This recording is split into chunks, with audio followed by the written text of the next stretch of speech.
കുട്ടി കൃഷ്ണൻ വീടിന്റെ പുറത്തുനിന്ന് കളിച്ചുകൊണ്ടിരിക്കുകയായിരുന്നു. അപ്പോൾ അവിടെ ഒരു പഴവിൽപ്പനക്കാരൻ വന്നു.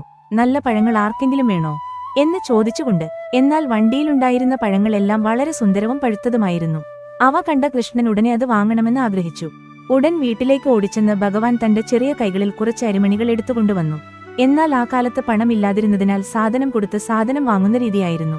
അങ്ങനെ കൃഷ്ണൻ തന്റെ അച്ഛനമ്മമാർ ചെയ്യുന്നതുപോലെ പഴവിൽപ്പനക്കാരന് അരി കൊടുത്തു. പഴവിൽപ്പനക്കാരൻ ആ കുട്ടിയുടെ നല്ല മനസ്സ് കണ്ട് സന്തോഷിച്ചു.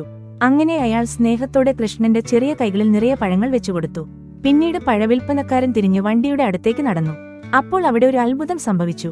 പഴങ്ങൾ ഉണ്ടായിരുന്ന സ്ഥലത്ത് പെട്ടെന്ന് സ്വർണ്ണാഭരണങ്ങൾ, വെള്ളിപ്പാത്രങ്ങൾ, വജ്രങ്ങൾ, മുത്തുകൾ എന്നിവ പ്രത്യക്ഷപ്പെട്ടു. ഇത് കണ്ട് അപ്പോൾ അയാൾ മനസ്സിലാക്കി ഇത് വെറും സാധാരണ വ്യാപാരമല്ല, മറിച്ച് ഇത് ദൈവത്തിന്റെ അനുഗ്രഹമാണ്. അയാളുടെ നല്ല മനസ്സ് കണ്ട് ഭഗവാൻ കൃഷ്ണൻ തന്നെ ദൈവികമായ അനുഗ്രഹം നൽകിയിരുന്നു.